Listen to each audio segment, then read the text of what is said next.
5 6s. 10 9 8 76s.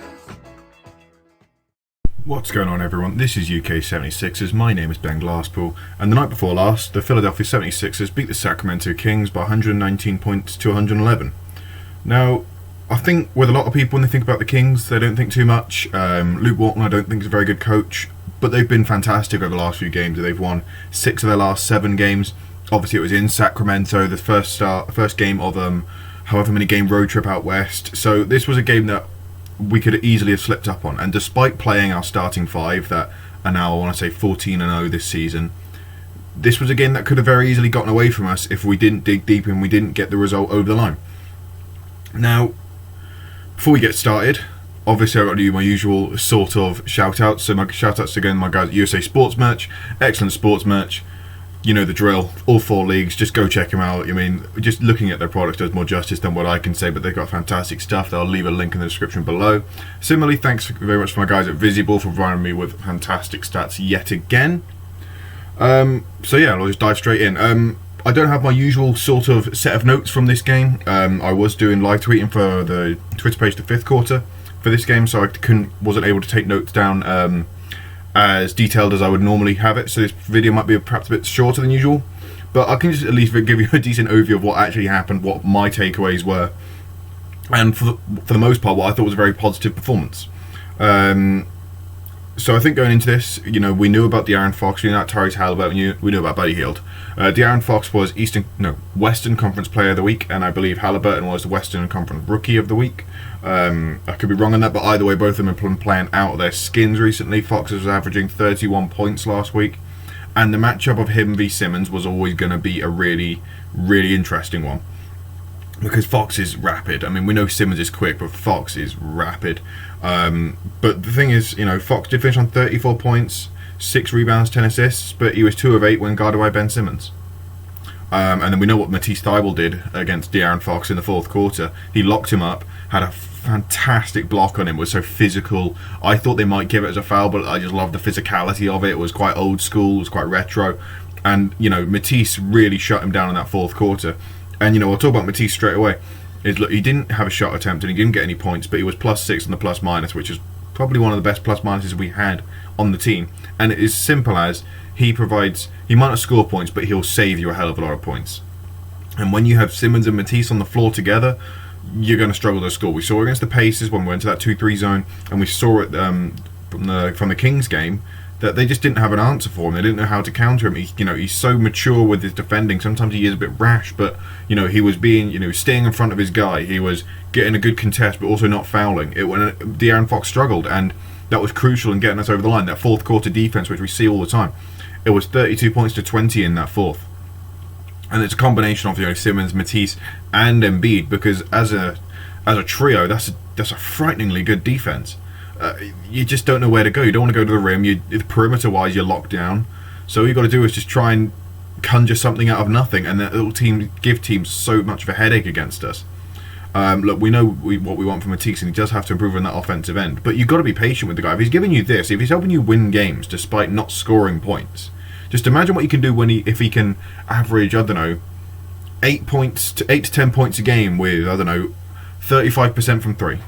Which is entirely reasonable. It's a reasonable expectation to have. If he can then bring that to the table, then you've got something fantastic as well. So, you know, people often call for Matisse to be traded. Look, if the right trade comes along for a real game-changing player, then you've got to do it. But he's showing that he definitely has a place on this roster. Embiid, I thought this was probably one of the worst games I saw Embiid play this season. But to bear in mind, we hold him to a very high threshold now that he's MVP. Well, he should be MVP at the very least. I thought the Kings did very well. They didn't really allow him to establish position, but we did manoeuvre the ball around to counter that. Give him different ways of getting the ball into him and getting those entry passes in. But I say this, I didn't think he had the best game I've seen for a while. He finished on 25 points, 17 rebounds, 6 assists, 2 steals and 2 blocks. And that was a bad game for Joel Embiid. It was slightly inefficient, but he's just still so effective and so crucial to helping this team win games. And I want to talk about the assists. He got six there, and there was this one pass where he was getting doubled up. He had Tobias in the corner on the other side of the floor, and he sends a bullet pass over to him. A pass, that the best point guards like Magic Johnson would be proud of, let alone Joel Embiid, who was notoriously, before the season, quite bad in the double team. He sends it on a rope to Tobias Harris, who drains a three, and that was a real big play for this in that fourth quarter. And he was just fantastic. And it's really nice to see that he's changed up his game, and he's not one-dimensional. And if you double, there's a pass available, and sometimes you might even still get the points on you. But I do want to give fair bit of credit to Sacramento. I think they dealt with him quite well. Rashawn Holmes didn't get too much time against him, so it was Marvin Bagley, who I thought would sort of crumble against Embiid. But to his credit, he did okay. Embiid will still get his because Embiid is who he is. He's a fantastic All-NBA caliber player. But I thought Bagley did quite well against him too. So it's quite nice to see Bagley doing okay. Obviously you want all the young guys to break out and fulfill their potential. So it's cool to see him doing okay. But we won, so I'm not too fussed how Bagley gets on, to be honest. But I guess I can say it in a position where we've won and I'm quite smug. But yeah, that first half we were down at the first. I want to say by about 7 or so, and it was primarily to do with 3-point shooting. De'Aaron Fox was 3 of 5. I want to say Buddy Hield was about 5 of 7 from 3, and Halliburton had a decent clip from 3 at the half. And the thing is like the threes that Fox and Halliburton were hitting were just like, look, these are just kind of flash in the pan instances. They're not good shots, and if they hit them, they hit them because this isn't going to maintain itself. The ones that Buddy Hield was hitting, however, you can't leave him open anywhere. So I was getting frustrated with him getting his threes, and we did clamp down to the point where in the second half, I think he only made 1 3. He was finished 6 of 16 overall, which you'll live with. But yeah, so we needed to just, there had to be, people were losing their minds a bit, but you had to just sort of accept that sometimes they can go on a hot streak, they can hit these obnoxious shots, but they're not going to maintain this, and they didn't maintain this. And that's what allowed us to get back into the game, because they couldn't hit these 3-point shots at a stupid clip. Not to mention the fact that Fox soon became, smothered by Ben Simmons or Matisse Thybulle, and that just ended up with, their offense really stagnating because he runs their offense and he's one of their main scorers. So that if you shut him down, then the Kings are in trouble. But when we talk about that defense as well, there was a really nice play. It was a quintessential example of how turning defense into offense, and it was an Embiid block. A few rebounds here and there. We got the other end, drain a 3. And it was just these little plays which can change the momentum of a game. And sometimes we do question the defensive commitment of this team. And it is frustrating when we see them play like this, knowing how well they can be. And then sometimes it seems to take nights off. But that's just basketball. But that was fantastic from Joel, as we'd expect. I mean, we can't speak highly enough of the guy. But one guy that really came back to the fore was Seth Curry. He got finished on 22 points. He was 4 or 6 from 3. He was off the dribble stuff, step back stuff. He had the third most usage in the game for the whole game. He came to play, and when you have someone like that, we know what Ben Simmons can do. We know what Tobias Harris can do, and we know what Joel Embiid can do. But if someone like Seth Curry or Danny Green, because they can both go off in their own rights and drop 20 in their sometimes. I mean, Seth Curry more so than Danny Green, but Danny Green can do that. Even Milton or Korkmaz, who had another solid game, can do from the bench. When you have someone like that, when you have 4 people who can all get, you have 3 people that can get near enough 20 points most evenings, and then you've got a 4th guy that can maybe get 20 points, then that creates a whole lot of issues. And of course, we know how much Curry benefits his team because of his 3-point shooting, because of his spacing, and he really came back today. We always expected him to come back. He had a bit of a lull because of the COVID stuff, and I think it was something to do with that ankle, but he came back strong, and this is the product we got. This is the Seth Curry we know. Look, is he going to get 22 points every game? No. But can he just give us a bit of spark? Can he help the offense out if someone like Tobias Harris is struggling? Because the first 3 quarters, Tobias was struggling. He became good in the 4th, finished on 22 and 10, and I want to say he had about 7 or 8 in that 4th quarter. But someone's got to help him out in those first 3 if the shots aren't dropping, and Curry was the guy to come and say, look, I'll help this team out. I'll give you the points that we're missing. So he was fantastic. And I think the Kings presented a real challenge because you know how fast they are and how quick they are, and whilst the pace might benefit someone like Ben Simmons, for example, because that's what he loves to do, he loves to get in that open court and run about. Someone like Embiid, the last thing you want him to be doing is doing shuttle runs all the time. You want the game to be slowed down a bit, and I think the Kings did realise that, and that's probably a reason why Embiid's game perhaps didn't look as brilliant as we've expected. He was still fantastic on the box score, but when you looked at it, you're like, okay, you can clearly see that he's having his work cut out from today. And that's because the Kings played it quite well. They wanted to get him running all the time. They didn't want him to have a moment's breath.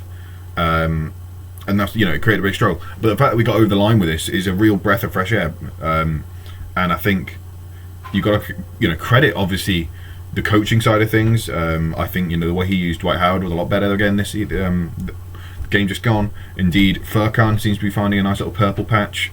Whether or not we can rely on in the long run, we'll have to wait and see. Shake actually finished the fourth. He was going to finish the fourth, but had a bit of a knock, but he played the majority of the fourth quarter ahead of Seth Curry. I'm not sure if that's just because defensively he's a bit more sound. We're going to came to the point in the fourth where we didn't need buckets, we needed stops. So perhaps you play Shake, but it's just nice to have all these different options and all these players who can step up and help this team out, and all of them were doing that. Look, Dwight still does stupid plays every now and then, but he had a few nice assists, he had a couple really cool blocks. We just see someone that's not a black hole when Embiid's not on the floor, and Dwight isn't a black hole. He's a useful player to have in this team. Despite that, there are still work that needs to be done.